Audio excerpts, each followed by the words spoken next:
Estamos live, meu, ó meu. Ó meu. Se tu és meu, eu sou teu. Estamos live, e meu. se tu és meu, eu sou teu. Estamos live. Boa noite. Boa noite, Como é que Luís. estás, mano? Estou Olha, muito bem. espera aí. O que é que se passa? Pá, estou com problemas de tosse, como eu tinha dito antes. Estás com a gosma. Claro, e tive que pôr em mim. Epá, não digas isso. Corta. Mas eu digo isto, estás com a Sim, gosma, eu nem sequer sei o que é estar com a gosma. Epá, eu o termo utilizaria não dessa forma. Ok. Estar com a gosma. Ter uma gosma. Eu acho que tenho ter. uma aqui agarrada à laringe ou à traqueia, não sei como é que é isto, Ok. que me produz isto, e isto é fruto de ter comido agora, depois do jantar, um bocado de fruta desidratada, Uhum. que me ofereceram ontem, e está boa, está boa. Qual foi esse passeio pela serra? É uma maravilha, pá. Sim. Uma maravilha, pá. Uma maravilha de passeio, pá. Uhum. Uma maravilha de passeio. Quanto tempo é que fizeram? Tivemos para aí quase 5 horas. Oh, uau. Claro, quase 5 horas na montanha. Ok. Começámos em 1400 metros e fomos até 1800 metros. E deixaram-nos por helicóptero? Não. Começámos alto. Porque começámos em São Lourenço del Escorial. Estou-me a meter contigo, pá. Claro. Tipo estes programas do sobrevivente, não é? Daquele gajo inglês. Do Bear Grylls. Exatamente. É um gajo conhecido. Não, mas foi muito bom, pá. Foi um bom passeio. Foi um bom passeio porque ainda por cima foi um passeio guiado. Seguindo as indicações do guia, que era um rapaz que trabalha no monte, como ele diz. Ele trabalha no monte. Ok.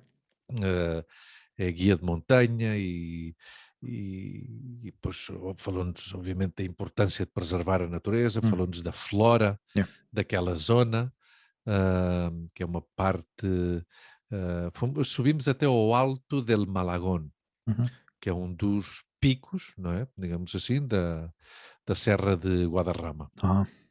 Estávamos na parte noroeste da Serra de Guadarrama. Ok. Para os nossos ouvintes, a Serra de Guadarrama, que está, quase que abraça Madrid, tem duas caras, tem a cara sul, que dá para a província de Madrid, e a cara norte, que dá para a província de Segóvia. E nós estávamos na zona da província de Madrid, mas em alguns momentos passámos à província de Segóvia, porque estávamos aí nessa parte limítrofe, não é? Entre as duas províncias. Então começámos a 1400 metros de altitude e acabámos a 1800 metros de altitude. Vimos bastante gado a pastar, que é uma iniciativa da Comunidade de Madrid também, tem duas funções: preservar o meio ambiente e prevenir contra os incêndios florestais, não é? Ok. Porque durante todo o ano o gado vai pastando, resultado de quando chega ao verão não há essas ervas. Claro. Processo de secam. limpeza, não é? Natural. Exatamente, e que é o primeiro combustível dos incêndios florestais. E também numa forma de dinamizar o setor primário na comunidade, não é? Como vês, eu não sempre sou crítico com o governo madrileno, neste caso, está bastante bem, porque são duas ganadarias, daí que ele falou no total de 600 e tal cabeças de gado. Senhores ouvintes e senhores espectadores que nos veem pelas redes sociais, acabamos de ter um problema na nossa transmissão. Motivado pela falta de atenção do Luís Vieira, que ficou sem bateria no computador.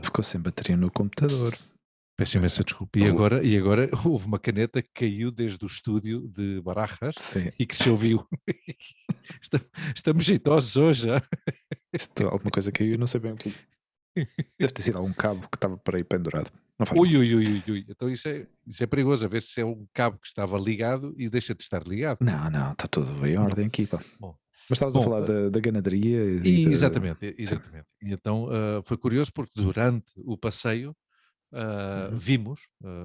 cruzámos-nos várias vezes com gado bovino de carne. gado bovino de carne. E nada, e foi curioso ver isso, não é? Isto é o que eu chamo os bimbos da cidade, não é? Uhum. Os bimbos da cidade que chegam e vêem uma vaca, que bonito e tal. E tiramos fotografias, não sei o quê. Mas é interessantíssimo. Ele falou de coisas muito interessantes da vida do campo, e eu lembrei-me de ti, Hum. porque tu já há 2 ou 3 programas ou várias vezes que tu reclamaste isso, não é? Que Sim. a necessidade de viver mais e de estar mais em contacto com a natureza, Uhum. mesmo que se somos forçados Sim. a viver na cidade, por as circunstâncias da vida, mas tendo aqui à volta, que felizmente temos a sorte de aqui à volta ter relativamente perto, ou seja, 50, 60 quilómetros, ter Sim. vários ambientes e vários entornos naturais muito agradáveis, Uhum. peço desculpa, e não os aproveitamos muitas vezes, não é? Hum. Não... Bem, tu e eu, pelo menos, temos uma coisa, que tu e eu somos, e tu que trabalhas, não é? Num desses ambientes, nós nunca utilizamos um centro comercial como zona de Uf. lazer. Certo? E criticamos Raramente. muitas pessoas que o Raramente. fazem, não é? E é assim, Hugo, ou seja, e tu agarras no carro, Hum. fazes uma sandes em casa, fazes um termo com chá ou com café, levas umas bebidas, um piquenique, no fim de contas, e vais à serra Uhum. e desfrutas mais, é mais Sim, beneficioso para o teu corpo e para a tua mente, exato. e gastas menos. Estás ligado com a natureza, fazes uma Claro, é espécie de isso, pá. conexão, não é? É isso, é Hum. isso. Eu gostei disso, precisamente. Hum. Inclusivamente éramos um grupo de 20 pessoas, aproximadamente, Uhum. e havia momentos, eu falei com vários, tudo colegas de trabalho, Sim. que alguns conhecia-os de computador, Oh, mas não de mensagens e de é correios interessante. eletrónicos, mas não de cara, não é? Hum. Mas havia momentos em que todos nós sentíamos essa necessidade de não falar com ninguém. Sim, e de andar. E houve momentos, que Hum. até o próprio guia disse, era um rapaz muito animado e tal, e ele até dizia: "Epá, vão muito calados, pá." E eu que estava aí ao lado deles: "Epá, eu acho que estamos todos a entrar em contacto com isto." Interiorizar. Exato, Yeah. Tu achas e que realmente, achas que é só isso ou é também um resultado por parte do trabalho desde casa? Que as pessoas se voltaram a ser um pouco, se calhar, sim, eu mais mudei, silenciosos, mais eu, mu- reservados, talvez? eu mudei, eu mudei, não me considero, e tu conheces, não creio que me tenha convertido em ser mais reservado ou mais introvertido, mas Aham. eu sei e noto Uhum. que quando estou num grupo com desconhecidos, num Uhum. casamento, por exemplo, numa festa, Uhum. ou que vais à casa de alguém e esse alguém tem lá outras pessoas também, Yeah. eu não sou tão rápido a Iniciar a interactuar conversa. com as pessoas Uhum. como era antes. Yeah. Sim, porque eu Observo lembro-me que mais. sempre foste uma pessoa bastante Claro, social. Ou seja, exato. E considero que continua a ser, mas não com a rapidez com que era antes. uhum. Não é? Ok. Acho que continua a ter o mesmo critério de seleção, continua a ser seletivo, desde há Uhum. uns anos. Eu Uhum. lembro-me de ter falado disto contigo uma vez, Yeah. que isso foi uma coisa que me veio com a idade, a questão de ser mais seletivo, Hum. que isso é normal, porque uma pessoa aprende, não é? Yeah. Mas eu noto a rapidez, Hugo. A rapidez de ir Hum. com mais calma, sabe? Hum. E tem a ver com isso. E uma outra coisa que eu te queria perguntar, bem, há umas quantas coisas que eu te queria perguntar sobre Uhum. o teu passeio, e uma delas fizeste referência a uma coisa que eu fiquei curioso, da forma como eu disseste, gado bovino de carne. O que é que Sim, matizaste gado porque bovino não, de é, carne? porque não eram vacas leiteiras, por exemplo, Uhum. eram só de carne, Ok. claro. E parece ser que as vacas leiteiras Uhum. não podem pastar a tanta altitude, Não, curioso. porque têm uma morfologia diferente. Hum, Uma morfologia diferente. Sim, que sim. interessante. Uhum. Eu gostei, pá. E uma coisa que eu ia dizer antes, que falo por mim, não comentei isto com ninguém, e provavelmente alguém deve ter tido a mesma reação que eu. Hum. Nesses momentos em que íamos no passeio e que eu aproveitava para estar Uhum. mais calado, Sim. porque notava, ou notava não, concentrava-me Hum. nos ruídos da natureza. Sim. Porque ah, estávamos numa zona muito gira, que é uma zona da serra, que muito perto do mosteiro do Escorial. não é?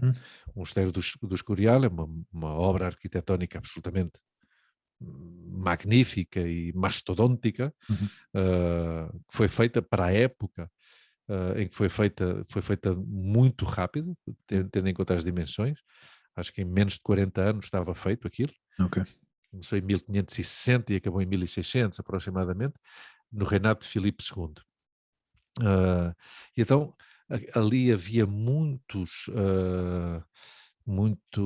aqui tenho que ver o nome da árvore em português porque não me lembro. Roble, como é que se chama? Carvalhos. E aquilo acabaram praticamente Sim, porquê? Porque o carvalho é uma madeira muito forte que serve para a construção e serve para outra coisa fundamental que é o carvão. Então, claro. Mas o Filipe II, uma coisa que fez também, porque essa zona bem, como grande parte da Serra de Madrid, a Serra de Madrid, não, perdão, a Serra de Guadarrama é bastante rochosa, não é? Não é uma serra como outras, como pode ser, por exemplo, o Montseny, ao lado de Barcelona, que é bastante florestal, não é? E ele povoou grande parte dessa zona com árvores que não eram dessa região, e algumas agarraram, muitas agarraram, e há aí grandes árvores centenárias e árvores monumentais aí nessa zona. Mas não são carvalhos? Alguns sim, mas também outro tipo de árvores que não vou mencionar porque como não sei a tradução em português, não merece a pena, mas é uma zona interessante. Mas há pinheiros, por exemplo? Sim, pinheiros selvagens, mas também há pinheiros e chorões, acho que se chamam chorões assim. Aqui chamam-se o Sauce-Llorón. Acho que ali também há chorões, mas aí há aias, que também não sei como é que é a aia, ou seja, há muita variedade, e é bonito, aquela zona está muito bonita, está muito bonita, e apanhámos, do ponto de vista climatérico, foi magnífico, porque não estava muito frio, porque uma das coisas importantes quando a gente vai para este tipo de coisa é acertar no calçado e acertar na roupa, não é? Não estava muito frio, havia alguns pontos com neve ainda, porque também tinha nevado esta última semana, como tu sabes, nevou. Sim, a serra ainda tem uma grande... Exato, sim. Grande parte ainda coberta de neve. E apanhámos um bocadinho de chuva, vento, sol, granizo, um bocadinho de granizo, um bocadinho de água-neve. Houve um momento que nevou um bocadinho ao início, porque era cedo, eram 9 da manhã ou qualquer coisa assim. Às 9 ou 9h30 nevou um bocadinho, mas pronto, era água-neve. E depois aconteceu uma coisa espetacular que foi uma chuva miudinha que começou a cair, mas persistente, que derretia o gelo que havia nas árvores. Então caíam pequenas pedras de gelo e de repente mudou a banda sonora do passeio por onde nós íamos. E era isso, era os diferentes sons, ou seja, mesmo que houve um momento em que nós ficámos parados durante 15 minutos no mesmo sítio para ouvir as explicações que ele nos falou sobre a fauna e sobre a flora dessa zona, e nesses 15 minutos caiu essa chuva miudinha que derreteu o gelo. Depois houve um bocadinho de vento, que também muda o som. Depois houve um momento, que foi para aí durante 3 ou 4 minutos, que se abriu o céu e o sol batia aí com uma certa força, digamos assim. Foram-se embora as nuvens de repente, e então o sol derrete esse gelo de uma maneira diferente que a chuva. Então o som também mudava. Absolutamente extraordinário. Incrível, não é? Talvez esteja eu a idealizar demasiado e se vivesse lá, mas foi a forma como eu percebi, foi a forma como eu agarrei essa experiência de ontem, não é? Porque não é muito comum eu sair e ir por aí, e gostei. Foi um belo passeio, realmente. Eu não acho que seja nada, ou seja, nada fora do normal quando uma pessoa está num ambiente desses e sentes tão... Ou seja, se tu realmente estás aí, estás disposto e aberto a sentir esses estímulos, Uhum. Eu acho que vais começando a perceber pouco a pouco o teu olhar, a tua audição, o teu olfato vão se expandindo e vão se adaptando ao entorno e vais captando muito mais coisas do que quando começaste essa viagem. Ou seja, quando começaste esse passeio até à metade do passeio, até ao fim do passeio, foste ampliando e os teus sentidos foram ampliando e absorvendo toda essa E energia, como não é? indivíduo fui-me adaptando também ao meio. Claro. Já não, e já ia mais seguro, e já subia e já descia de uma forma mais segura. E isto é importante também, é importantíssimo. Quando vais com um guia, às vezes está bem descobrir as coisas por ti, mas se vais com alguém que te explica as coisas, é uma maravilha. Sim. Uma E maravilha. ele explicou as características da meteorologia que são muito especiais nessa zona? Ou não Disse uma falaram disso? coisa absolutamente fantástica que eu já ouvi várias pessoas Uhum. com experiência em montanha, Sim. que não há climatologia na montanha. Hum. Ou seja, não há previsão, porque é muito, muito cambiante, como Aham. eles dizem. Ou seja, tu podes prever mais ou menos a temperatura. É tudo, como Sim. eles dizem, é tudo mais ou menos. Uhum. Tu podes prever mais ou menos se vai chover ou não, tu podes prever mais ou menos aqui, Yeah. mas o que é que se passa? Estás a muita altitude. Claro. E aí o vento muda de um momento para o outro e o vento é imprevisível. Uhum. E a gente viu isso, pá, a gente de repente, ou seja, íamos por um trilho com uma reta, digamos assim, Aham. e houve um momento em que era um trilho para ir de uns 100 ou 150 metros, Bom. que tu começamos esse tramo de uma maneira que estava, pois, o céu coberto, mas nem havia vento, né? Ou seja, e nesses 150 metros Uhum. choveu, depois fez sol, depois, em 150 metros, Yeah. depois vento, e o vento porque claro, o vento tem o seu próprio som, mas se o vento se encontra com qualquer obstáculo, muda o seu cantar. Uhum. Pá, e havia, quando tu vias árvores enormes, uma árvore enorme e ao lado uma árvore mais pequenina. A árvore enorme como que aguentava Uhum. e a pequenina que andava tudo de um lado para o outro e tu dizias, essa árvore vai cair, com o vento que estava. Yeah. E era impressionante ver como o vento mudava a banda sonora Yeah. do passeio. Foi muito bom, pá. Foi, pá, e muitas horas, pá, o que te dá uma ideia desse contacto, não é? Sim. E dá-te tempo Sim. para... Eu cheguei a casa arrebentado, não é? Yeah. Claro.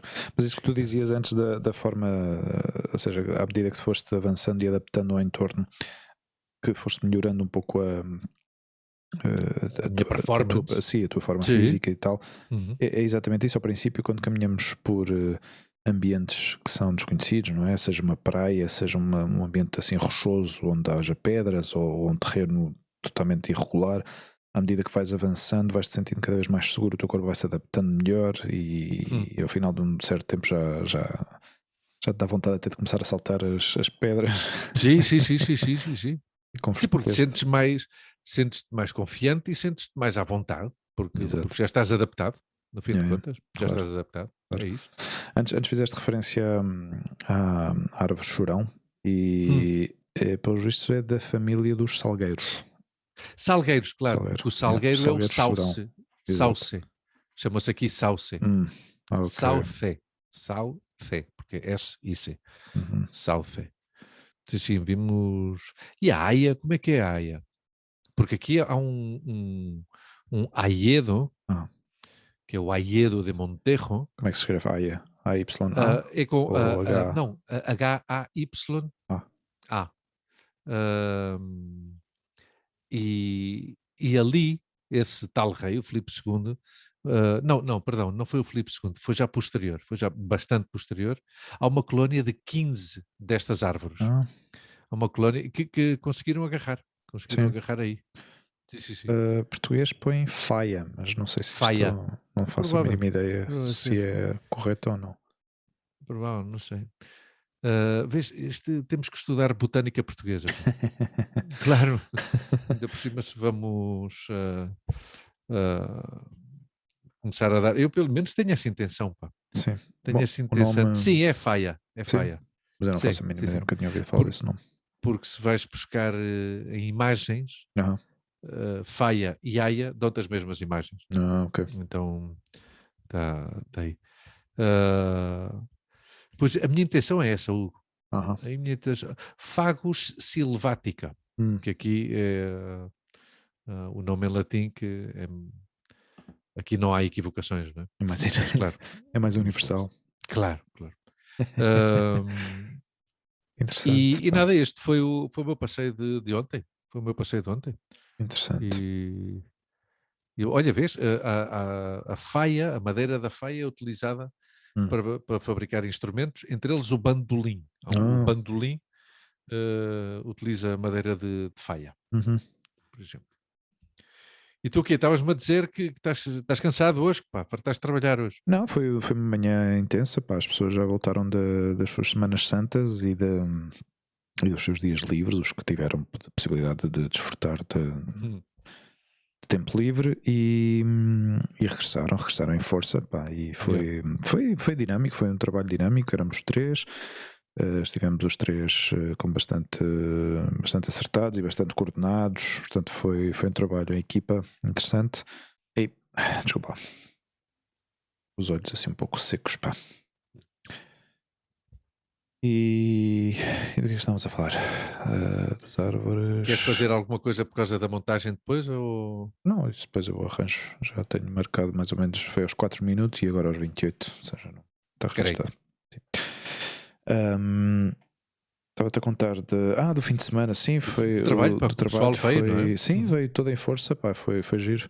Mas os 3 que estávamos hoje já estamos bem entrosados uns com os outros e foi um bom trabalho a equipa. Boa. Foi um bom trabalho eu notei isso do movimento que tu disse na sexta-feira, pá. Sim. Na sexta-feira fui à praça e até cheguei a casa e disse, mas porra, havia tanta gente na praça. Sim. Mas pronto, provavelmente tem a ver com isso, que o pessoal veio das férias e não sei o quê, e se calhar teve uma semana fora e... Bem, também, hoje encontrei-me com um ex-colega meu no corredor do centro comercial e tivemos um bate-papo ali de 10 minutos e ele contou-me que no sábado também tiveram bastante movimento e depois os meus companheiros da cafeteria também disseram-me que também tiveram muito, foi uma tarde foi um dia complicado para eles também. Portanto, sim, é bom para o negócio também, é bom que as pessoas também consumam assim, dessa forma e para nós pois custa um pouquinho, mas... Tu sabes que esse é um debate que existe. Aliás, estive a assistir a esse debate na quinta-feira, num programa de debate político que costumo ver, que é diário aquilo. Às vezes é um bocado sensacionalista, vai à procura do espetáculo e tal, mas pronto. Que é o debate económico. Ou seja, fala-se aí, obviamente, porque a Espanha está com uma inflação importante, o que determina a inflação é a subida dos preços, e o que determina a subida dos preços tem a ver, obviamente, com a subida do combustível. E então há esse debate, porque eu sempre pensei que o economista, quando era mais inocente, digamos assim, não é? O economista, a economia é quase como uma ciência, não é uma ciência, mas pronto, a priori eu pensava que teria que haver sempre uma visão imparcial, mas não, obviamente, porque há economistas de esquerdas, economistas de direitas, há economistas conservadores, economistas progressistas. Então, muitos destes comentadores de televisão, economistas, comentadores de televisão, pois dão a sua opinião, obviamente, como qualquer comentador, não é? Ou comentarista. E então havia 2 em que um dizia que Espanha está em crise e o outro dizia, não, Espanha não está em crise. Não sei se viste, mas na semana passada os resultados do desemprego são bastante bons. Ou seja, há muitas pessoas afiliadas à Segurança Social, ou seja, há muitas pessoas a pagar IRS, portanto há muitos, recauda-se muitos impostos para pagar os serviços públicos, e vai reduzindo o desemprego, vai-se reduzindo o desemprego. Portanto, se há trabalho, a priori a economia vai bem. O problema é que os ordenados continuam a ser baixos. Certo. É assim, não é? Então, por um lado, nesse sentido, a economia vai bem. A economia iria melhor se, obviamente, os patrões subissem um bocado os impostos. Então foi interessante o debate. Foi interessante o debate entre estes dois economistas, porque, claro, o de direitas, digamos assim, dá a sua opinião, também um bocado a fazer um bocado o favor aos partidos de direitas, que são a oposição hoje em dia e que interessa-lhes dizer que Espanha está mal. Porque isso, no fim de contas, é o papel da oposição, claro. sempre seja ela qual for, é dizer sempre como eu não governo, o país vai mal. Mas pronto, era só para dizer que foi interessante. Mas por outro lado, se uma pessoa com olho de cidadão e consumidor, e tu, por exemplo, eres um bom exemplo, muito melhor do que eu, para saber isso, porque tu trabalhas num centro de consumo. E tanto. Não, mas eu não dizia em termos de crítica.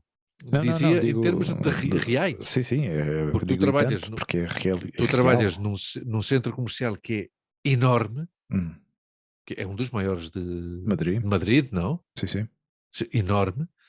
E claro, e tu aí tens o pulso, não é? Do consumo. Sim. E tu dizes-me que isto não para. Eu acho, eu já te disse isto várias vezes, eu acho que já te disse isto em conversa em off também contigo, que eu acho que se deveria fazer um estudo sociológico daquele centro comercial. Daquele centro comercial, porque não parece nada normal. Não parece... Sobretudo no ambiente socioeconómico em que está. Exato, pá, sul de Madrid, que é a zona mais pobre de Madrid. Exato, se considera sempre, exatamente, a zona mais pobre e... Mas é curioso porque eu lembro-me de ter tido conversas com um ex-colega já há muitos anos, que ele falava muito disto, porque as pessoas dali, daquela zona, são pessoas que normalmente, obviamente são muito trabalhadoras, mas que têm dinheiro, não são pessoas que se endividam muito. Eu nunca entendi muito bem esta dinâmica, mas o que é certo é que naquele centro comercial tu vês as mesmas pessoas todos os dias, muitos deles são trabalhadores daquele centro comercial, mas ao fim de semana aquilo enche-se de tal maneira que não encontro explicação, pá. Não encontro explicação. Muita gente diz que é porque aquele centro comercial está metido dentro de um bairro, então é fácil de chegar a pé e tal. Não é a mesma coisa que ir, por exemplo, a aqueles centros comerciais que estão pela M40 ou nas, digamos, de caminho para Valência, por exemplo. Há uns quantos naquela zona, tens os outlets também. Sim. Mas tu vais a um centro comercial que está ao lado, está se calhar para aí a 3 ou 4 km ao lado, que se chama Isla Azul, que é um centro comercial mais recente. Os acessos são basicamente os mesmos, não tem assim grande diferença. Chegas a um, chegas ao outro. E não tem a mesma afluência de pessoas, pá. Tem lojas também modernas, tem todas as suas franchises que podes encontrar em qualquer outro centro comercial, tens os restaurantes que também podes encontrar em outro centro comercial, tens o Starbucks, percebes? Não é assim tão diferente. E, aliás, para mim até tem o desenho arquitetónico, a nível arquitetónico daquele centro comercial é mais agradável porque tem muito mais luz natural, tem os tetos enormes, altíssimos, pá, altíssimos. Esse onde tu trabalhas? Não, o outro. Perdão. Estou a falar da Isla Azul. E onde eu trabalho é tudo o contrário, não? É um centro comercial que já tem mais de 20 e tal anos, quase 30 anos. É o segundo de Madrid. O primeiro foi a Lavaguada. Sim. Tem história. Este centro comercial, estes dois centros comerciais têm bastante história. E notas bem a parte que foi inicialmente construída da parte que depois foi construída ao longo dos anos, que é mais moderna, não é? Especialmente nessa questão que eu te falo das alturas, especialmente dos tetos. Porque se vais a Lavaguada, Lavaguada também já é diferente, já foi construído de forma diferente, porque acho que tem 2 ou 3 andares, se não me engano. Atenção que a Lavaguada é de um grande arquiteto canário. Sim. César Manrique. Eu entendi a arquitetura da Lavaguada depois de ter ido a Lanzarote. E esse centro comercial também está metido dentro do bairro de Lavaguada, ou seja, do bairro do Pilar, desculpa. Do bairro do Pilar, Pilar, e é dos bairros mais povoados de toda a Europa. Sim, tem uma densidade Uma cidade populacional populacional enorme. Ou seja, então... e tem uma divisão tremenda socioeconómica, o bairro do Pilar, Sim. porque tens a zona da cidade dos jornalistas, que quando tu vais na Avenida da Ilustração, não é? Sim. Na Avenida da Ilustração, quando vais no sentido à British Airways, onde nós trabalhávamos, não é? Desde Ramon e Cajal à British Airways, certo. Ou seja, que seria desde este a oeste, a parte direita, a cidade dos jornalistas, isso vê-se do ponto de vista da arquitetura também, é totalmente diferente do lado esquerdo. Ou seja, a original é a parte esquerda, que é a parte operária construída nos anos 50, 60 de toda a migração que vinha, andaluza e extremenhas principalmente, e também de Castilha-La Mancha. E depois a parte direita é já uma coisa finais dos 70, início dos 80, de reurbanização, e que são grandes casas, grandes casas de 6 e 7 assoalhadas, uma coisa brutal aqui, uma coisa brutal. E quando tu andas pela vaguada, que eu durante os 4 anos que trabalhávamos aí perto, eu de 4 anos, tu trabalhaste mais, que eu ia algumas vezes à vaguada, e tu vias isso, vias os dois mundos. Porque havia... Sim, vês, Leganés não é tanto assim. Leganés vezes é mais, claro, é mais consistente. É mais homogéneo, não é? Exato. E vês... embora o perfil de cliente que entra na FNAC, por exemplo, é diferente. Claro, é diferente. Isso, claro, mas isso já falámos disso uma vez. Sim. Porque o que tu ofereces é uma proposta diferente. Exato. Não digo só na cafetaria, mas também na FNAC, ou seja, na loja. Claro, ou seja, um cliente que vai à FNAC. E aqui não é falar bem ou mal. Sim. Tem a ver com os interesses. É verdade, já falámos sobre isso. Claro, certo. Claro. O cliente que entra na FNAC ou seja, há pessoas que entram numa loja da... Desculpa lá interromper. Há pessoas que entram numa loja da Apple para ver. Tem um Samsung, mas que se calhar tem esta palavra espanhola que eu gosto muito, que é anelar. Anelam ter Desejam. Desejam, sim. Tem este desejo, exatamente, de ter um iPhone. O que eu quero dizer... Entram nessa loja, vêm e vão-se embora. Há pessoas que diretamente não entram na FNAC. Eu não entrava na FNAC. Porque não têm interesse por um livro, não têm interesse por uma música, não têm interesse por fotografia, não têm interesse por algo de informática. A perceber? Por isso é o que eu digo, e eu curti à brava quando uma vez te fui visitar quando fomos, eu e a Montse, que fomos comprar os nossos telefones, quando tu trabalhavas nesse... Já disse onde é que tu trabalhavas? Já disseste onde na Apple. Quando nós fomos aí comprar os nossos telefones e que fomos beber um café onde tu hoje em dia trabalhas. Onde eu hoje em dia trabalho. Tu lembras da minha reação? Dizer, por favor, isto é um espetáculo. Sim. Então, claro, e já falamos nisto, que a FNAC funciona como um filtro do cliente que chega aí. Sim. E nota-se. Ou seja... E é uma sorte para ti, porque, na minha opinião, porque se calhar, uma sorte, aqui estou a ser sectário, peço desculpa, e classista, peço imensa desculpa, o que eu vou dizer, não é uma sorte, é diferente. Porque se a tua cafetaria estivesse aberta a todo o público, digamos assim, que está aberta a todo o público, mas que se fosse, que a sua porta estivesse, que a porta da tua cafetaria estivesse num corredor, em que fosse um acesso tão direto como é a qualquer outra loja, tu terias outro tipo de... As exigências são diferentes. Claro. O volume também seria diferente, embora entre muitíssima gente, tanto na FNAC como no centro comercial no geral, mas atraímos muito cliente que entra pela FNAC, uns que já sabem onde nós estamos, outros que ficam curiosos e olham, assim, de repente estão a passear pelos corredores e de repente dão-se conta de que há uma cafetaria dentro da FNAC, coisa que não é... Claro. Coisa que é habitual, mas não neste perfil, ou seja, não neste estilo de cafetaria, porque acho que na Plaza Norte também, a FNAC de Plaza Norte tem cafetaria, A de Calhau também tem uma cafeteria, mas era, ou tinha, não sei se continua a ter, mas tinha, era muito pequenita. Mesmo em Lisboa eu já vi a FNAC do Chiado. Nunca entrei numa FNAC em Lisboa. Nunca entraste? Não. A que está no Chiado, nos antigos armazéns, onde é que está? Não, nos antigos armazéns, naquela zona de... Sim, mas está na Rua Garré. Não sei dizer exatamente qual é o nome da rua, mas é naquela parte quando vens da... Ou seja, há as duas grandes ruas, para mim, obviamente, da zona do Chiado, é a Rua do Carmo, sim, a que sobe, sim, não é? Sim. A que os UHF imortalizaram. Sim. E depois, quando chegas lá acima, a parte mais alta da Rua do Carmo, que ao lado esquerdo tinhas os armazéns do Grandelo, certo, que arderam. Para o lado direito tens a rua que vai dar até à Brasileira, que é a Rua Garré. Ok, pois é exatamente. Pode ser que seja essa. A Rua Garré está exatamente de frente para uma das entradas da FNAC. Claro, da FNAC claro. É um centro comercial. Ou seja, esse agora é um centro comercial. Nunca estiveste por aí? Não, por aí sim, muitas ok. vezes, mas não de entrar nos negócios. Ok. De passear. Tu já sabes que eu sou pouco de lojas, meu. E lembro-me, por exemplo, daí certo. entrei uma vez. Não, mas não tenho essa curiosidade, por exemplo. Lembro-me de uma vez aí, e foi porque a Montes e a Lua estávamos com mais alguém, foram não sei aonde, e eu disse, eu espero por vocês aqui na Rua do Carmo. A meio da Rua do Carmo. É Rua do Carmo número 2, exatamente.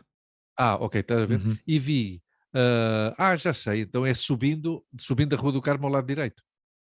Subindo da Rua do Carmo ao lado... Esquerdo. Lado esquerdo, acho eu. Bom, não importa.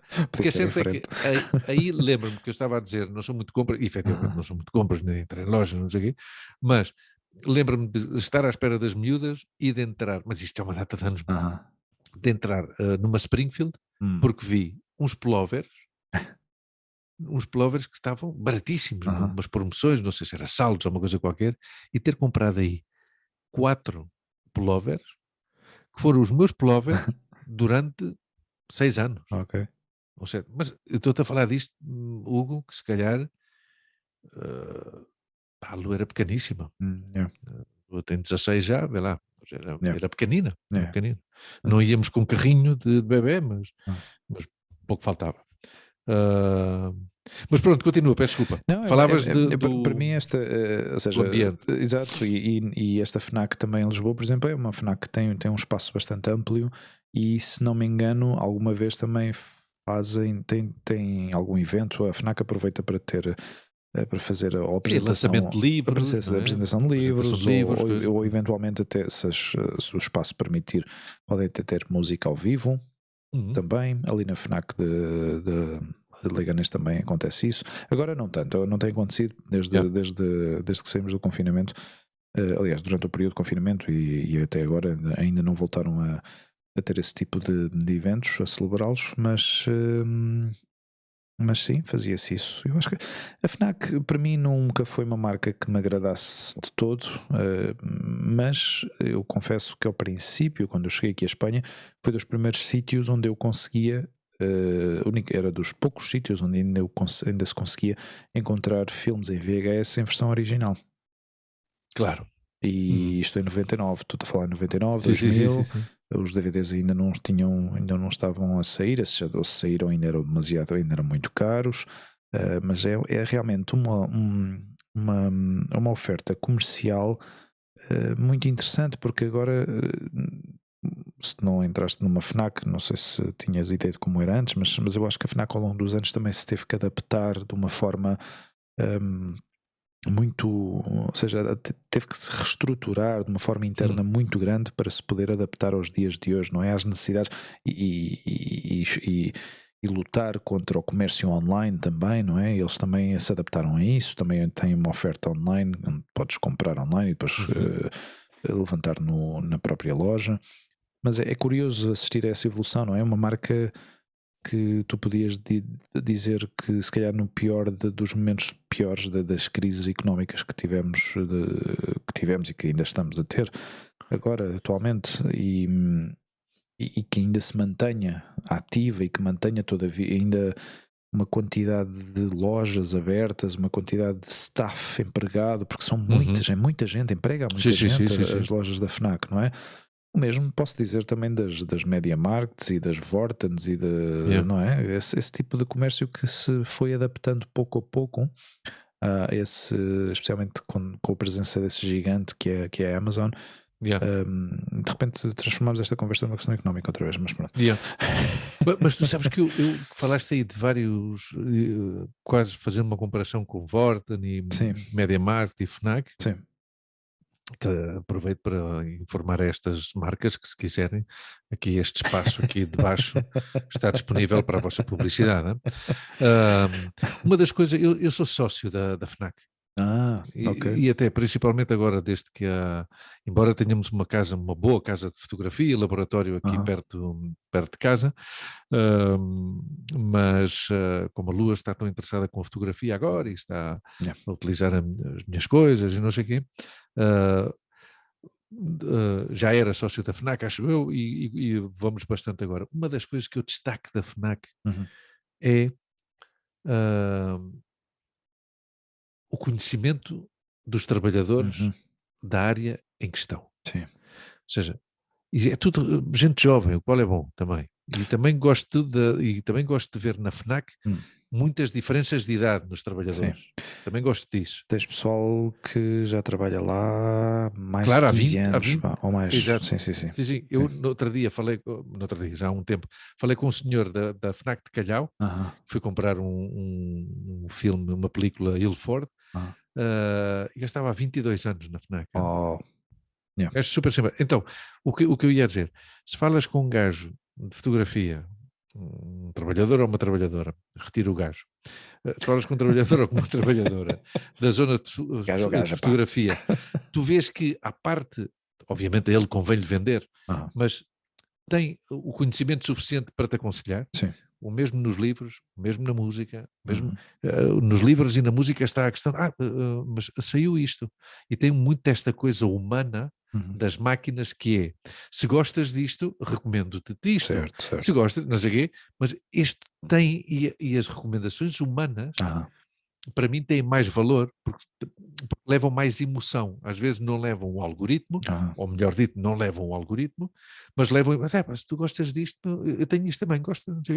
Muitas vezes. E gosto da forma de... Claro, porque pessoas. Muitas vezes isso vem da própria experiência. Isso não vem da própria experiência, vem de conversas com outros clientes, percebes? E porque eles consomem também. Eu acho que o que vende livros, consome livros. Sim. E o que vende música, consome música. Não sabe, está a Sim, par seria interessante, não é? Porque eu não sei até que ponto é que as pessoas que estão nesses departamentos se acabam por aterrar de alguma forma aí, ou se são assignados pelos gostos pessoais que têm ou pela formação que têm previamente. Eu acho que é um pouco de tudo. Às tantas as pessoas também vão ganhando no gosto, não é? Tu foste testemunha, tu acompanhaste-me a comprar uma máquina de lavar. A máquina de lavar, lembras-te? Sim. Foi na MediaMarkt, não foi? Foi no MediaMarkt, sim. Uma AEG. Tu lembras-te da senhora com que falávamos? E o computador também. Não, mas o computador eu comprei por online. Esse que tu tens, mas o anterior. Mas o outro é verdade. Não, quer dizer, sempre seguindo as tuas indicações, é verdade. O outro, fomos comprá-lo há 17 anos. 17 anos, pá. Fogo. Não, há 17, sim, há 17 anos. Pai. 17 anos. Poxa, 17 ou 18 anos que fomos comprar o Acer. Enorme, 17 polegadas. Exato. Bom, mas não sei se te lembras que nós comentámos isso. A senhora que nos atendeu na máquina de lavar, a mulher sabia daquilo. Sim. A mulher realmente sabia daquilo porque eu estava, não sei se tu te lembras, eu estava com o olho numa Bosch, que era 150 ou 160 euros mais cara, e ela disse-me, honestamente, é porque é Bosch, claro. mas ele disse, eu lembro que ela disse, esta tem mais qualidade, e o preço é muito melhor, mas tem muito mais qualidade, e se é inclusivamente para uso diário, é melhor esta que a Bosch. Perfeito, vamos embora. Sabes que eles têm muitos parâmetros que nós desconhecemos, e eles já conhecem bem as marcas brancas. Quando eu digo marcas brancas, são as que normalmente são fabricadas com uma referência comercial ou um nome comercial desconhecido para o mundo, mas normalmente são fabricadas nas fábricas de primeiro nome, não é? Por exemplo, uma Bosch pode ter uma marca branca, uma Cinesit, não sei se ainda existe, o Ariston, por exemplo, ou sim, e a Mill, e Whirlpool, ou a Whirlpool e claro, estas todas, sim. todas essas marcas podem ter uma submarca, que é uma marca considerada marca branca, e esta gente sabe exatamente que marca tal ou fabricante tal também produz estas, e estas, sabes, e tens toda a garantia de que vai ser uma boa máquina e muito mais barato. Esta gente assim tem um conhecimento do que vende. Isso é bom. É quando tens essa experiência, é excelente, porque não te sentes enganado. Claro, Não te sentes claro enganado. que é isso. Não te sentes enganado porque o mais fácil para eles seria recomendar-te a mais cara. Claro, porque ainda por Sugerir-te a mais cima, caro. a maioria dessas pessoas trabalham com comissões, Yeah. obviamente a sua comissão será melhor, claro, seria. se vendem um produto mais caro. Seria para o Obviamente. próprio benefício deles de sugerir sempre o mais caro, mas eles dessa forma também garantem, ou pelo menos a margem de probabilidades de que o cliente acabe por fazer realmente uma compra, Claro. porque se calhar se sugerisse a mais cara acabariam por não comprar nenhuma delas, ou ir a outro sítio, não é? Claro. E dessa forma pelo menos garantem, ou pelo menos reduzem a margem de probabilidades de que a pessoa acabe por levar alguma coisa, não é? Olha, eu tinha aqui uma pergunta preparada para ti. É verdade, falaste disto antes e porque tu e eu fazemos comida. Cozinhamos os dois, não é? Sim, tu mais que eu, mas sim. Exato, porque eu tenho o gosto e gosto disso. Mas tenho também gosto, uma pergunta para ti. Eu tenho preguiça. Claro, eu não, pá, eu não. E o cozinhar para mim tem uma tarefa terapêutica. A mim acalma-me muito e descontrai-me muito cozinhar. Mas por outro lado tem o outro lado da moeda, que é se há alguma coisa que me transtorna muitíssimo, é quando faço mal uma coisa, quando dou um mau passo numa receita. E isso era o que eu queria perguntar, qual é a tua reação? Porque eu hoje pus-me a fazer uma sopa de cebola, que é uma data de tempo que eu gosto muito de sopa. Alguma vez comeste sopa de cebola? Não me lembro, não sei se comi. Eu em Porto Rico comia muito, porque no restaurante do meu primo vendia-se muito. É uma coisa assim muito dos povos, não sei, anglo-saxões ou uma coisa assim qualquer, não sei. E depois com o queijo gratinado e com o pão em cima e não sei o que e tal. Pá, apanha-me os nervos, não? Porque me frustra muito, pá, quando me faço uma coisa mal feita. Mas teve assim tanto impacto no resultado final? Teve assim tanto impacto no resultado final? Neste caso não, porque é uma receita simples. Mas noutras ocasiões sim. Aliás, e depois ainda por cima há outra que não foi o que aconteceu hoje, mas em algumas ocasiões tive que começar de novo. Ou seja, toda a matéria-prima que tinha utilizado tive que deitar fora e começar de novo. Isso já... Isso é Normalmente isso costuma-me custar 70 euros. Depois na segunda-feira tenho que ir ao psicólogo. Afeta-me tanto que por cima, com tudo o que gastei, ainda tenho que gastar mais dinheiro. Isto é uma brincadeira. Mas queria saber qual é a tua reação, porque a Monte já tem uma reação mais, não de cozinhar, porque ela não cozinha, mas quando faz alguma coisa mal, não se frustra tanto e diz, pensa, pois já está, pois fiz mal, começo de novo e vamos para a frente, ou vou tentar remediar e não sei o quê. Sim. Mas eu fico bloqueado, pá. Fico bloqueado e com um mau humor que tu não imaginas. Eu fico furioso. Uf! Eu fico furioso. O pior, pá. E mais se não posso aproveitar o que acabei de fazer. Não, isso para mim é já o pior. Mas ainda assim, fico, e eu sei que amanhã quando comer a sopa, vou estar aí com a mosca atrás da orelha. Está boa, mas se eu tivesse feito assim, não sei o que e tal. Aconteceu-me este fim de semana, meu. Ainda por cima era da Bimbi, era uma receita da Thermomix da Bimbi. Em princípio não há. Que é receita para burros, para aqui. Passo 1, 2, 3. Mas fui confiado. E disse, não, pois já está, pum. Porra, primeiro tinha que meter isto e depois aquilo. Mas pronto, era só para saber a mim acontece muitas vezes, por exemplo, com os condimentos. Se, por exemplo, exagero no sal, e eu sei que isso para mim, ou seja, se eu falho nisso, é uma coisa que me deixa já transtornado, porque não há forma de recuperar isso. É difícil. Outra questão, uma comida insonsa tu ainda recuperas. Sim, ainda podes uma comida salgada. Agora salgado já é terrível. Isso aconteceu-me com umas lentilhas, também receita da Bimbi, que eu fiz na Thermomix, não é? Exato. E meti-lhe demasiado sal. Ou seja, o chouriço que eu lhe meti era um chouriço já, salgado, já era sim, forte, é forte de sabor, claro. E não havia necessidade nenhuma ter posto sal e meti-lhe demasiado e ficou, mas as lentilhas daqueles pratos que fazes em quantidade e dura, claro, para podes depois congelar e tal. Yeah. E outra coisa que aconteceu, que eu também sou um bocado friki com isso, que é, não é friki, não é a expressão que eu queria usar, mas muito detalhista, meticuloso, exato. Que é, por exemplo, eu faço pancakes. Eu tenho esta coisa porque aos sábados, normalmente de manhã, estou sempre com a Olivia e tomamos um pequeno almoço juntos. E eu agora faço este tipo de rotinas. Para mim é o Saturday morning pancakes, percebes? Com ela. Ou seja, as panquecas de sábado de manhã. Sim. Mas que sabem diferente se o diz em inglês, hein? Sim, Saturday. The taste? Oh my God. The taste in English, it tastes a lot better. E moves, e a maneira como tu mastigas, sim, sabes não, que... é completamente diferente. Oh, this is so good, it tastes so good. A Montse diz muitas vezes, hoje estás a mastigar muito português. E há dias que eu mastigo mais em espanhol, mas continua, peço desculpa.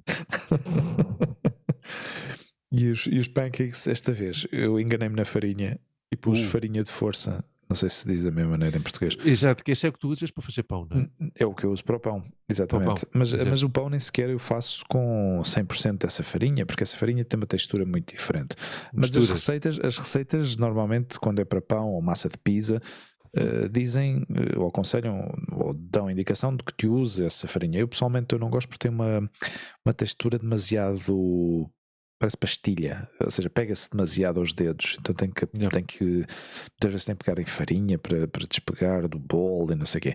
A questão aqui é que eu enganei-me no recipiente, porque eu tinha farinha de força no recipiente à parte e usei essa farinha para fazer as pancakes, e as pancakes não cresceram, ou seja, ficaram mais finas do habitual. Mais flat. E eu para mim, mais flat, e eu preciso que elas estejam thick. Claro. Eu, para mim, aqui já é a imagem de marca para os que me conhecem, que sabem. Precisas que estejam esponjosas. Sim, mas não. Ou seja, a pancake como eu faço é uma pancake que eu vou presumir aqui de ser. Ou seja, o melhor. Eu faço as melhores pancakes do mundo. Fica aqui claro. Sim, não, sim, sem dúvida. Não há pancakes iguais às minhas. Portanto, fica aqui já registado. Que os nossos espectadores de YouTube também podem testemunhar. E eu faço as minhas pancakes do mundo, Luís. Não tenhas a mais mínima dúvida sobre isso. A Olivia telefonou-me no outro dia para me dizer. Que eu até me assustei quando ela me telefonou. Não me digas que me está a telefonar para dizer que o aconteceu-lhe alguma coisa. Normalmente quem me telefonas és tu. Mas pois. Sim. Ela disse. E as minhas pancakes ficam mais ou menos com 1 centímetro de altura, mais ou menos. Porra. Sim, 1 centímetro é muito. Sim. Crescem 1 centímetro pelo menos. E não ficam. Não são moles, mas são podem-se dizer que sim, que são esponjosas. Esponjosas. Sim, ou seja, toda esta porcaria que eu acabei de dizer, só para acabar. Para dizer isto. Para te confirmar que efetivamente ficam esponjosas. Mas não é um esponjoso como se fosse. Pois eu fico. Frustra-me muito. O erro. E lembro-me de, agora falar disto, lembro-me de uma coisa. Vi uma reportagem sobre o Luka Doncic. Sabes quem é o Luka Doncic? Não me soube. Okay. É um jogador de basquetebol dos Dallas Mavericks, esloveno, e que veio muito novinho para o Real Madrid. Com 13 ou 14 anos chegou aqui à Espanha. E está chamado a ser uma estrela do basquetebol. Uma coisa absolutamente extraordinária. Esta é a terceira temporada nos Estados Unidos, acho eu.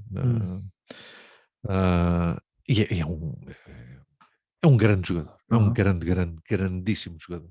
Bom, então nessa reportagem que eu vi, que aliás ontem vi uma reportagem também de basquetebol duríssimo, sobre um jogador bósnio no tempo da guerra dos Balcãs. Mas pronto, isso não vou misturar com coisas. Em relação, lembrei-me disto em relação ao erro.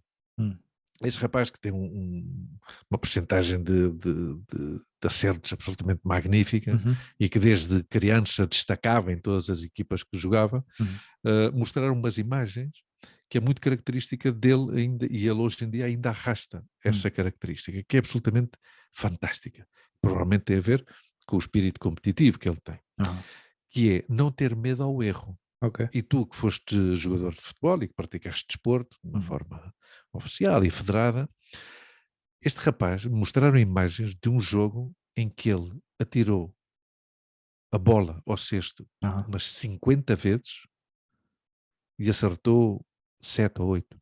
Wow. Mas ele não deixou. Estás a perceber? Não se escondeu. Ele continuava a tirar. Yeah. Não era o melhor dia dele. Então, eu admiro essa resistência e essa convivência com o erro. E eu isso levo mal, porque às vezes frustra-me essas coisas, não é? Então lembrei-me disso. Sim, no trabalho tem-me acontecido, às vezes, tem-me acontecido alguma vez eu sofro no trabalho também quando meto a pata na poça. Exato. E, porque eu acho que somos animais de método,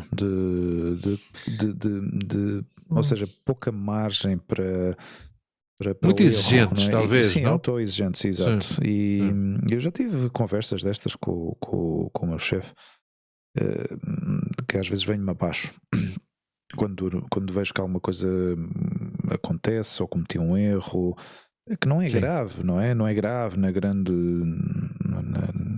digamos, se vês aquilo em perspectiva, não é? Mas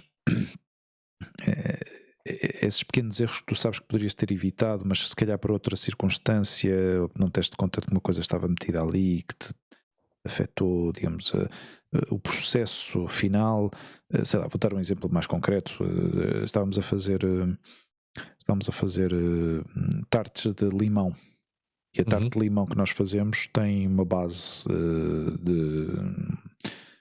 como se fosse uma tarte, não é? Tem aquela massa assim mais dura, depois tem o creme de limão lá dentro, e depois tem como se fosse um suspiro, ou seja, o que eles chamam aqui um merengue. O merengue, sim. É? E aquilo, depois de estar feito, vai ao forno, mas não tem um tempo determinado, ou seja, tem que ser a olho. Tens que ver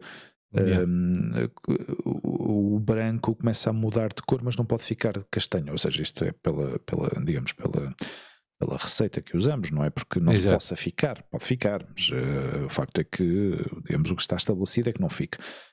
Mas aquela coisa começou-me a deixar furioso, ou seja, pelo facto de eu estar a olhar para aquilo e ver que, ok, para mim aquilo já estava bem, mas para o meu chefe não estava bem. Ele dizia, não, mete mais um pouquinho. E eu comecei a ficar furioso por dentro, porque razão é que eu já estava a ver que aquilo estava bem, mas não conseguias defender a tua ideia. Não, porque não havia um tempo determinado. Ou seja, se eu dissesse eram 3 minutos, ou 15 segundos, ou 10, ou 20 segundos, ou o que fosse, eu ainda poderia. Mas já esteve o tempo necessário para que fiquem da cor que tem que ficar, não é? Mas aquele impasse, aquela indecisão, percebes? Irritou-me, porque se eu tiver que fazer aquilo sozinho. Tu fazes aquilo à vontade e eu tiro quando eu vir que aquilo está feito, não é? E outra questão foi que, à raiz disso, acabei por me queimar no forno. Ou seja, percebes? Queimei-me, deixei cair a bandeja, não é?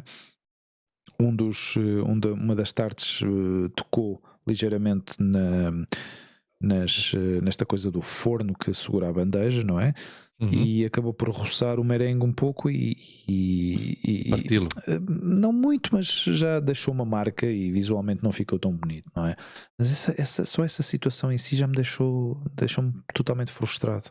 Eu sei que é um episódio de uma coisa que aconteceu e muito pontual, mas fiquei mal, fiquei mal por esta indecisão, por não ter tido...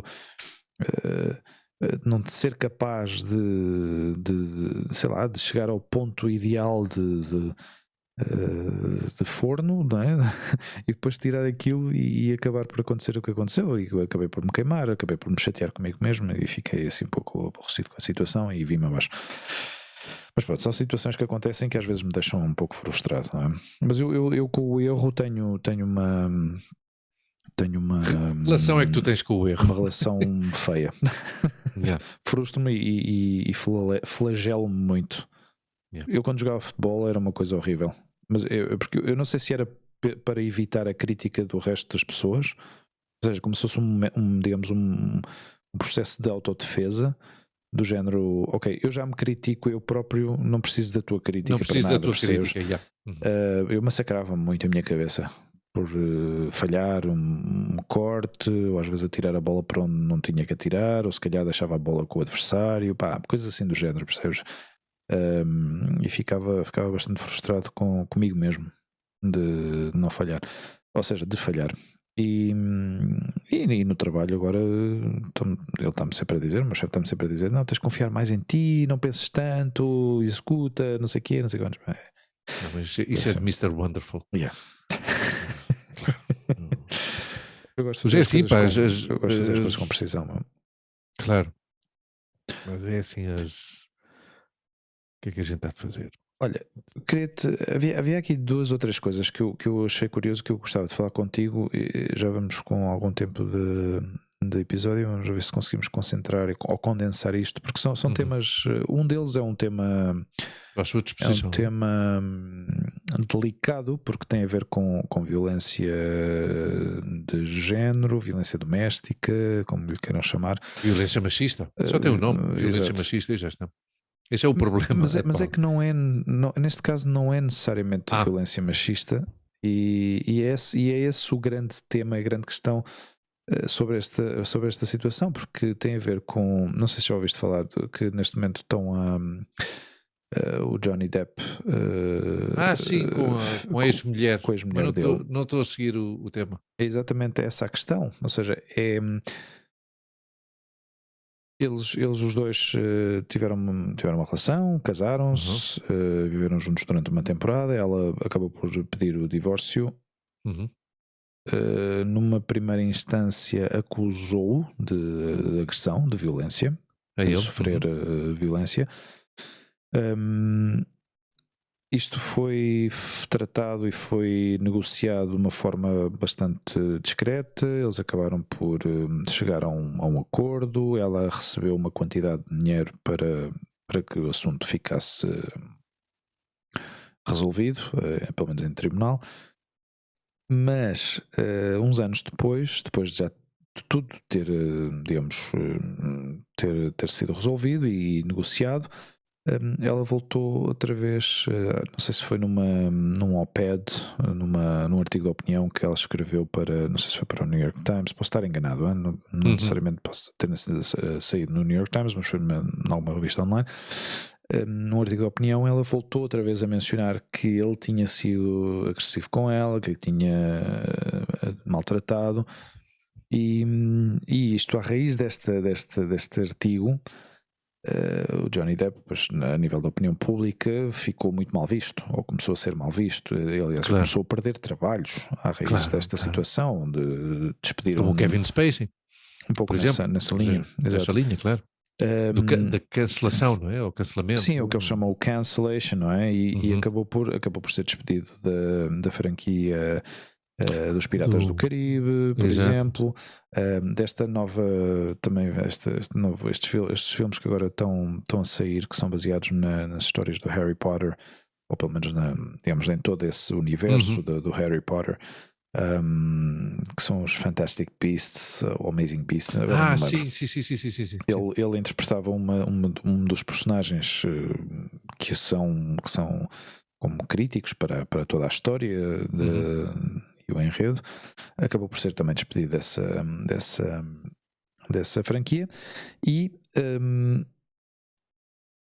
Mas obviamente o pior de tudo isto é a opinião pública, ou seja, é a tua imagem, não é? E o facto ou seja, o teu trabalho é ator, ele é ator e vive desse trabalho, não é? Claro. E vive da sua imagem, não é? Que está bastante deteriorada agora. Mas sabes o que é que aconteceu com tudo isto? Parece que realmente foi ela a que acabou por ser ela a agressora e não ele o agressor, percebes? Essa é a questão. É fisicamente. Foi ela que agrediu a ele. Exatamente. Eles estiveram durante uma temporada a fazer terapia e parte digamos, do acordo, não sei se era um acordo, ou pelo menos parte digamos, desse processo, era gravar as conversas que eles tinham. Ou seja, gravar conversas entre eles, os dois. privadas. Para posteriormente incriminar-se um ao outro? Não, eu acho que era para depois apresentar com a terapia, ou seja, para tentarem chegar a algum tipo de... Não, eram gravadas com conhecimento, ou seja, não é que uma pessoa, não é que um deles tivesse tomado a decisão de gravar, não é? Eu acho que era por um objetivo meramente terapêutico, não é? Para que eles depois ouvissem as conversas e tentassem chegar a algum tipo de acordo ou melhorar a relação entre eles, os dois. E nessas conversas sai realmente o Johnny Depp a queixar-se da atitude dela e da agressividade dela e de ela a justificar-se que não o tinha agredido, mas que o tinha batido, porque eles em inglês têm esta diferença, não é? Entre I was not beating you, I was hitting you, uma coisa assim do género, não é? Porque não te estava a bater, estava-te a incomodar. Não, agrediu-o, ou deu-lhe um soco, ou deu-lhe um empurrão, ou deu-lhe qualquer coisa, percebes? A questão é que isto agora está a sair à luz nestes julgamentos, ou pelo menos neste julgamento, porque basicamente o Johnny Depp acabou por decidir processá-la a ela. Claro. Por difamação, por mentira, por tudo isto, não é? Deu-se aí a volta à história, não é? Sim. O agressor passou a ser o agredido. Sim, e está-se a chegar à conclusão, não sei, ainda não acabaram o julgamento, mas há vários vídeos disponíveis já no YouTube que se vê dentro da sala de tribunal, todas as interações com os advogados, com eles os dois, ele a falar, ela a falar, e realmente está-se a demonstrar que pode realmente ter havido aqui uma curioso, não é? Sim. Por isso é que às vezes ou seja, quando aplicamos essa etiqueta, não é, de agressão machista,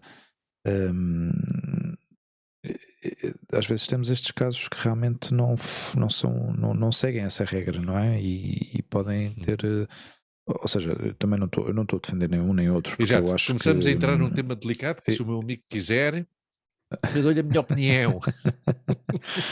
E você já sabe que eu sou um homem, eu sou autoconsiderado um ressentido social. Ressentido social. Eu tenho estas coisas aí contra... Mas pronto. Não, continua. O ponto que eu queria realmente chegar com toda esta história é realmente nesta situação, o desfecho deste caso para mim vai ser é trágico para os dois, percebes? Claro.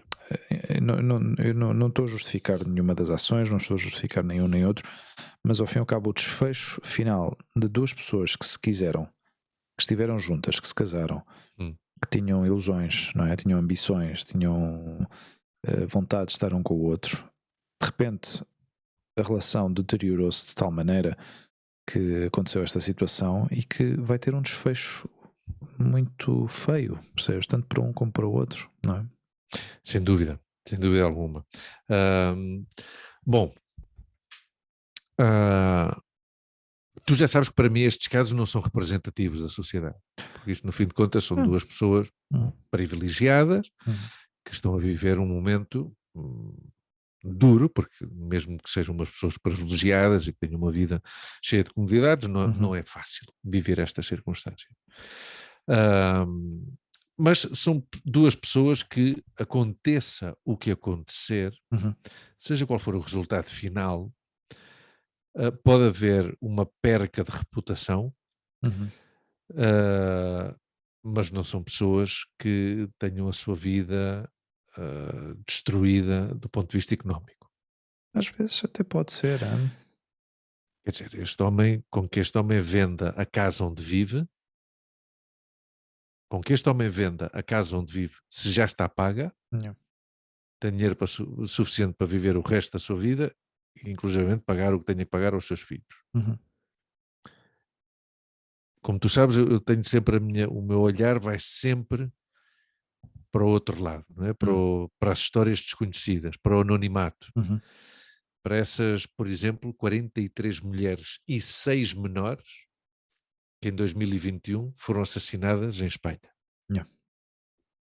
Porque tu sabes que nisto a extrema-direita em Espanha, e não só em Espanha, está a querer dar a volta à história, não é? Está a querer dar a volta. Primeiro, e tu que,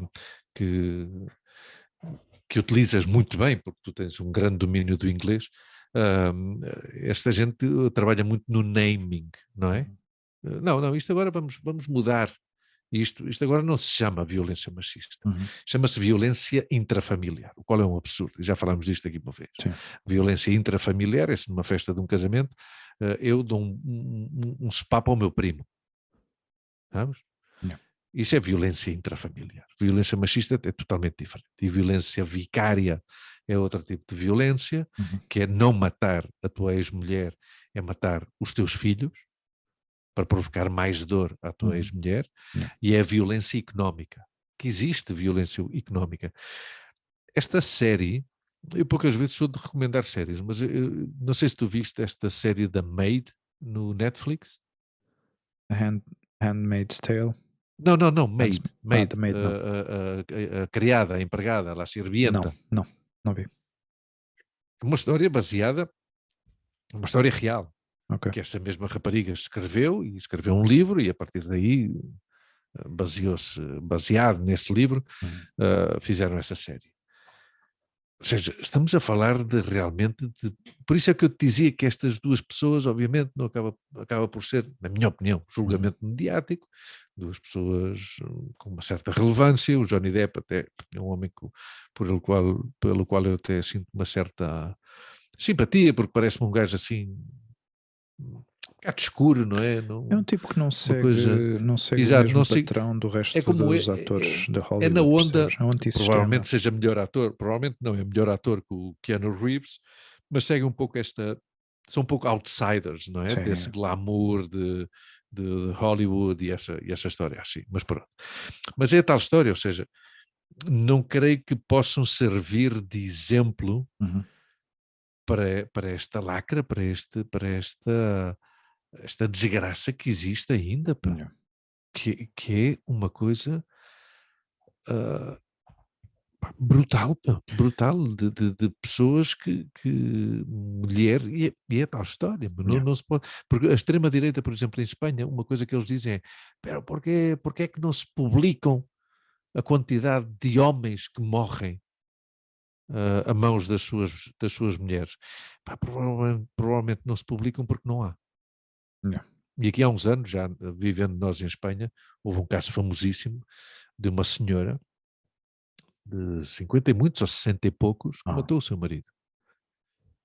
Que eu não justifico esse assassinato. E essa senhora cumpriu.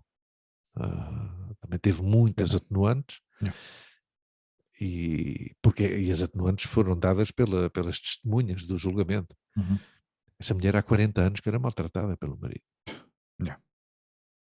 Essa mulher há 10 anos que não via um filho, porque o filho, ante a impassividade da mãe, ante os maus tratos do seu marido, do pai dele, ele dizia, paciência, não contes comigo. Tu tens que denunciar, não sei. E essa senhora depois acabou por matar o marido, que, insisto, não justifico o assassinato. Não justifico o crime que essa senhora cometeu, porque no fim de contas essa senhora cometeu um crime e matou uma pessoa, acabou com a vida de um ser vivo, de um ser humano, melhor dito, e obviamente teve que pagar pelo seu erro, pelo seu crime. Mas normalmente não, quer dizer, estas 43 mulheres que foram assassinadas o ano passado em Espanha não foram assassinadas em legítima defesa. Exato, começas a ver caso a caso e vês claramente que muitos dos casos até são casos denunciados, têm ordens de como é que seria isso? De afastamento? Restricting order, não, é Sim. um alerramento, mas eu não sei como é que se diz em português. Ordem de... Não sei. Sim, e que falha, muitas vezes falha. A justiça falha. Sim, porque não há na defesa dessas pessoas. Providência cautelar, soa-te? Provavelmente, não sei. Providência cautelar pode ser também antes de determinar uma pena ou uma condena. Sabes? Não precisamente isso. Não, tem que haver outra expressão. Tem que haver outra... Isto é do Google, expressão. pá. Exato, eu uso muito o word reference, sabes? Mas pronto, não sei. Já tinha visto, assim, por alto, que aparecia nas notícias, mas não... Bom, mas eu acho que importante. Pode ser de distanciamento, ordem de distanciamento. Pode ser que seja assim, não sei. Não sei. Sim, muitos desses casos, a maioria, não digo a maioria, mas pronto, muitos desses casos estão nesta situação, foram denunciados, mas justiça, digamos, a força da lei ou as forças policiais muitas vezes não têm recursos ou não têm capacidade. Também é verdade. Ou não sei se dizer-me, às vezes é uma questão de, não sei se é uma questão de mostrar interesse ou não, ou de realmente, não sei, não faço a mínima ideia se é uma questão de recursos, se é uma questão de falta de vontade, não sei, de não levar a sério certos aspectos dentro destas questões, mas o que é certo é que não sei se é viável colocar uma proteção policial 24 horas nestas pessoas. Eu acho que não é viável, não sei quantas denúncias é que realmente se fazem que realmente possa por parte das forças policiais prover, digamos, ou facilitar uma proteção, uma escolta, não sei se isso é viável ou não. Mas o que é certo é que muitos destes casos acabam por ter um desfecho trágico, não é tristíssimo, mas é assim. Não, e depois são famílias arrasadas e ultimamente tem havido também homens que matam os próprios filhos. Houve em Valência há pouco tempo. Em Espanha chama-se violência vicária. É horrível. Um caso tremendo é o caso do José Bretón, há uns anos. Sim. Esse homem queimou os filhos. Queimou, queimou não, incinerou os filhos. Ou seja, incinerou os filhos que conseguiram descobrir e dar com o crime porque encontraram ossos queimados no quintal da casa dos pais dele. E isso tudo para causar dor para causar dor à ex-mulher. É terrível. Entendo. Ordem de restrição. E sabes que isso pode ser ordem de restrição. Ordem de afastamento também. Ordem de afastamento. Várias traduções. Eu estou também aqui à procura, estou agora até na CNN Portugal, e sabes que isso foi um problema brutal que aumentou muito com a história do confinamento. Sim, houve muitos casos que se denunciaram ou que suspeitava-se que se suspeitava de assédio sexual com os menores, de violência doméstica. Que horror. Não, mas chama-me a atenção este caso também por essa razão, também pela, ou seja, tens razão nesse sentido, em que ao fim e ao cabo são duas pessoas que estão digamos numa realidade talvez diferente, mas ao fim e ao cabo não deixam de ser pessoas. Sim, sem dúvida. Não, sem dúvida. E a situação em si. E a dor que sentem exatamente é o mesmo, mas não sei, não me alcança a mim, sabes? Não me afeta e não me deixa pensativo como se fosse outras questões. Olha, em 2020 foram assassinadas em Portugal 32 mulheres. Em 2020, 32 mulheres é muito para uma população 4 vezes menor que a espanhola.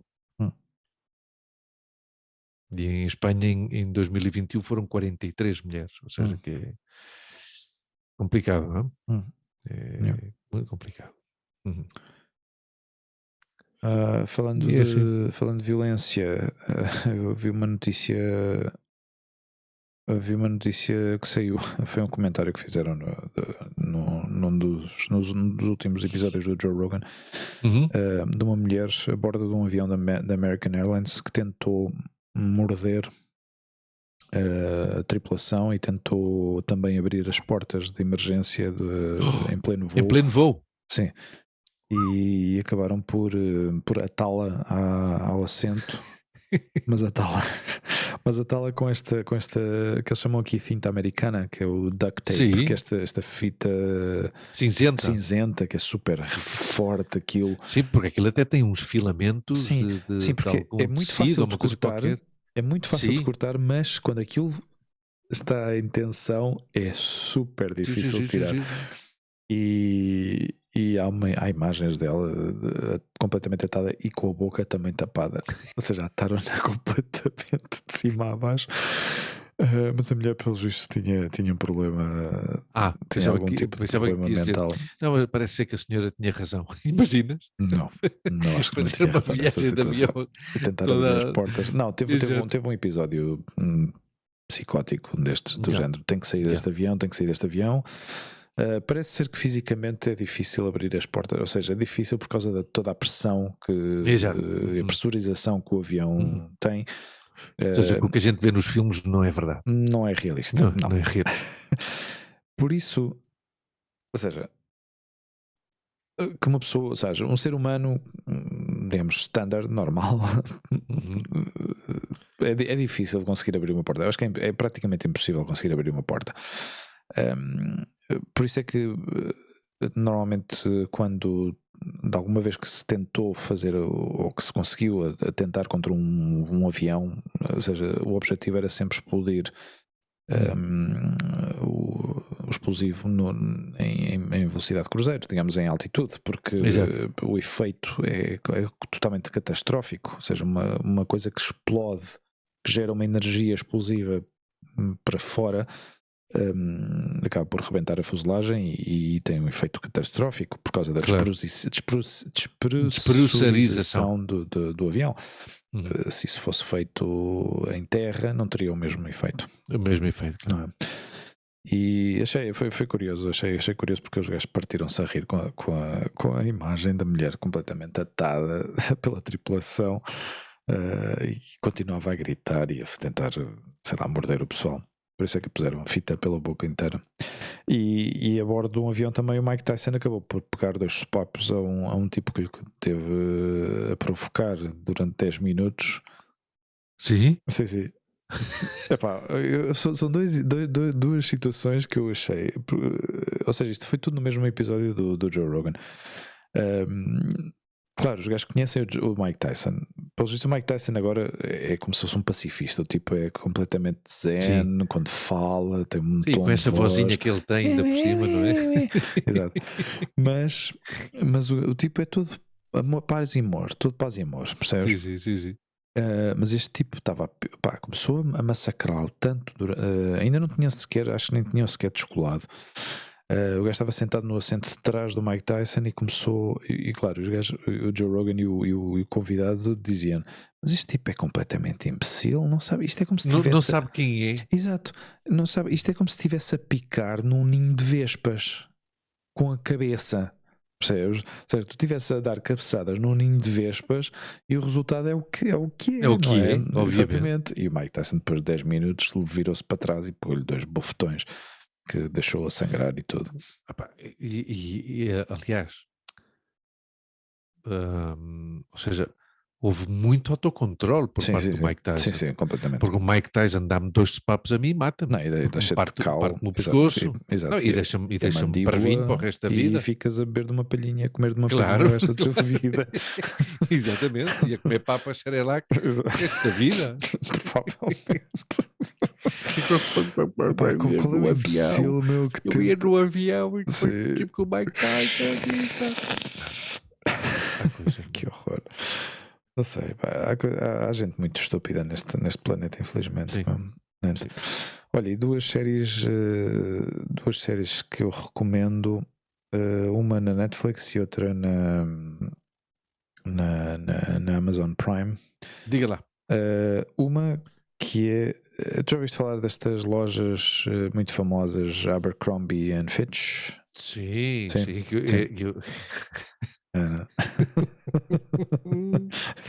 Eu tenho uma história numa dessas lojas, Sim. mas continua. Não, exato. Digamos, a série na Netflix fala sobre exatamente a ascensão e a queda do gigante, sim. não é? Eles fecharam a loja aqui em Madrid, uma loja num palácio em Madrid, ao pé da Praça de Salamanca. Sim, Marquês de Salamanca. digamos, as táticas comerciais desta marca realmente deram que falar e são terríveis, ou seja, racistas, xenófobas, classistas, sectárias, sim, completamente. Assédio sexual por parte dos CEOs e das pessoas que eram responsáveis pela marca, os modelos. Isso, desculpa lá, é uma série baseada nisso ou é uma série documental? Não, realmente é uma série documental. Ok, como é que se chama? Não, aliás, não é uma série documental, é um documental. Um documentário.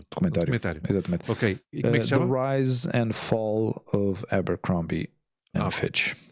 Ok, espera aí. Ok, The Rise and Fall. Peço desculpa de estar a fazer isto, podia fazer isto depois, mas pronto. Ok, vou ver. É interessante, continua. É interessante. Embora siga este padrão da Netflix, deste tipo de documentários que às vezes aborrecem-me um pouco, porque ou seja, eles não saem desta metodologia de começar o documentário com vem alguém assim de trás que se senta numa cadeira e começa a conversar.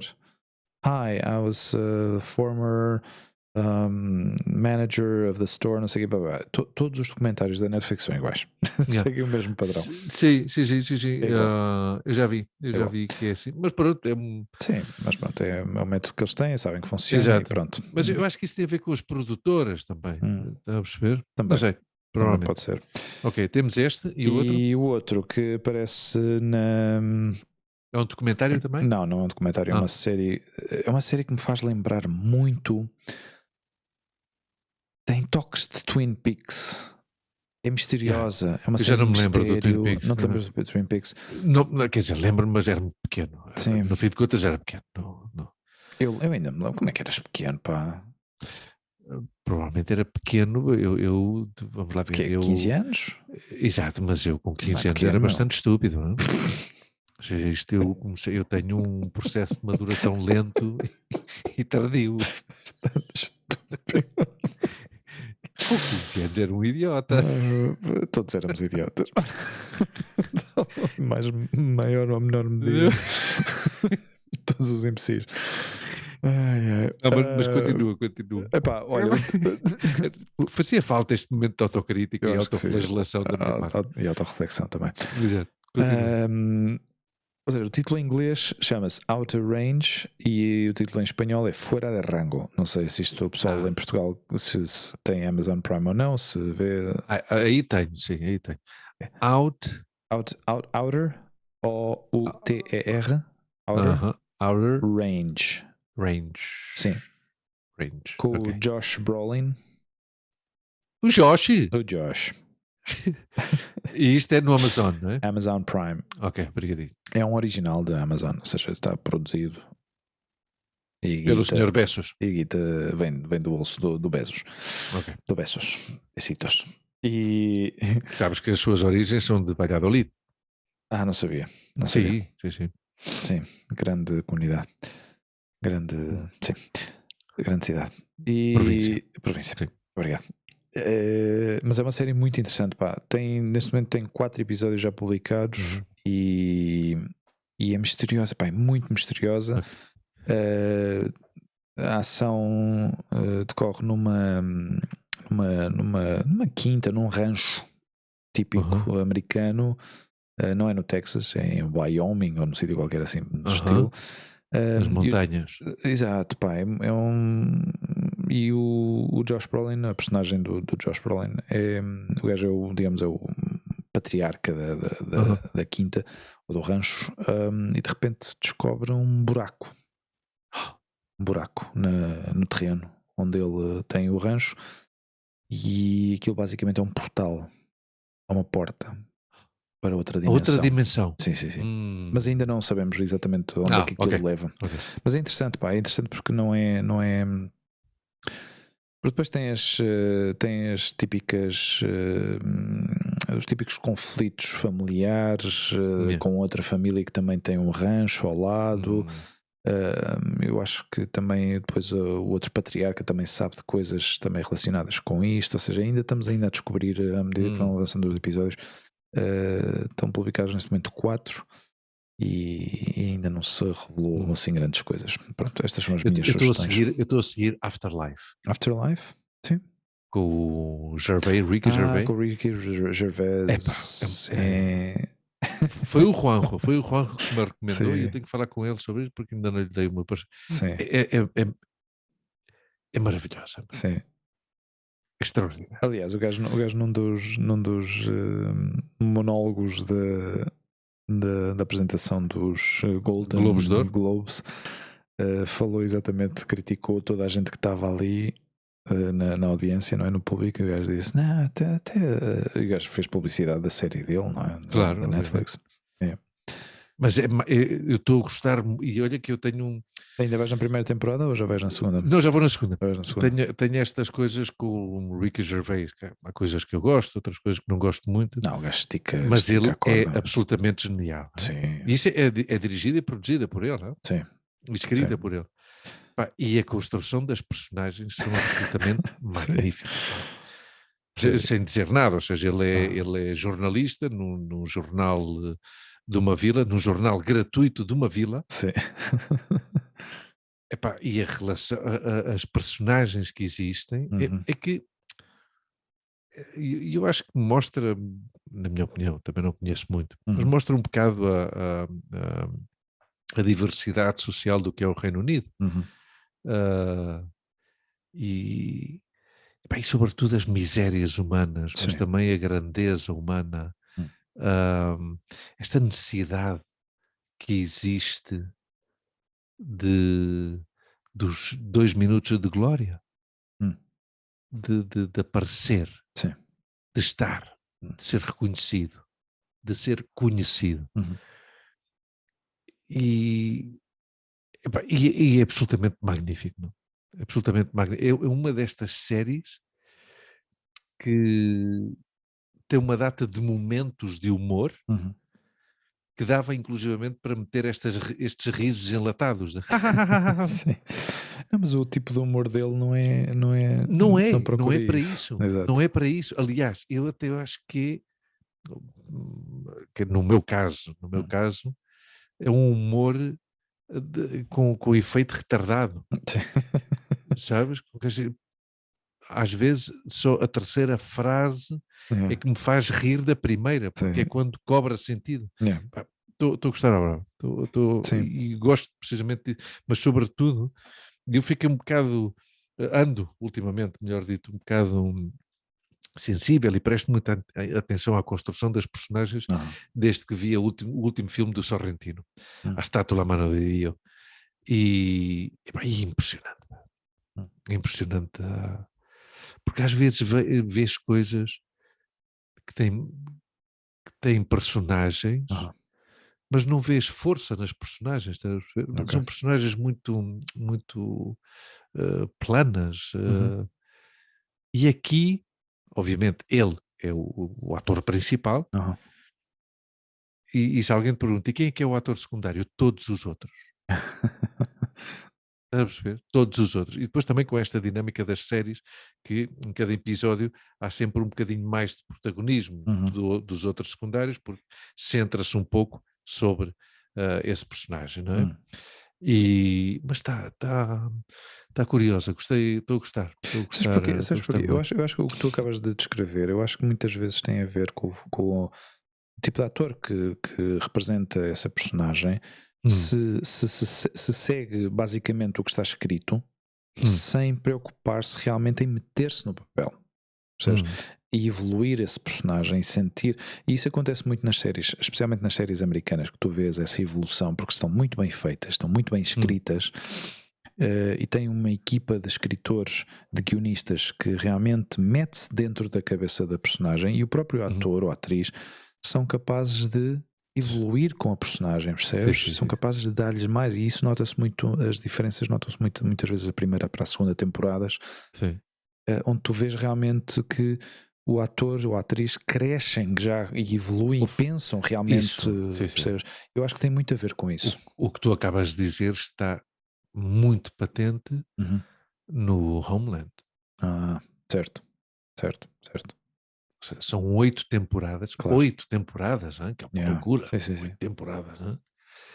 E essa atriz, que faz de Carrie Madison, ela não me lembro, foi a miúda que fez, era uma miúda, quando fez o Romeu e Julieta com o Leonardo DiCaprio, lembras-te desse filme? Sim. Que é de 96, acho eu, ou antes, 95, por aí. Aí tu vês realmente como as personagens vão crescendo. E ela fazia um papel absolutamente Claire Danes, fazia um papel absolutamente louco e como que antagónico para quem ela representava, porque como é que a CIA pode ter um agente secreto que seja bipolar? Ou seja, ou melhor dito, provavelmente a CIA só pode ter como bom agente um bipolar. Não, e aí eu adorei essa série. Ainda no outro dia falava disso com a Montes, porque eu tenho recorrentemente esta conversa com a Montes, principalmente cada vez que nós compramos Euromilhões ou uma coisa desta. Eu digo sempre, eu ultimamente ando com esta frase na boca, que eu considero uma pessoa trabalhadora, mas honestamente eu não gosto de trabalhar, porque não gosto de trabalhar. Eu acho que viveria muito bem no ócio. E eu dizia a Montes, gostava de ter tempo para voltar a ver Homeland outra vez, mas da forma compulsiva como o vimos, porque foi durante o confinamento. Quando eu estava com o Herta, em que eu tinha a minha jornada laboral reduzida a 2 horas e 48 minutos por dia.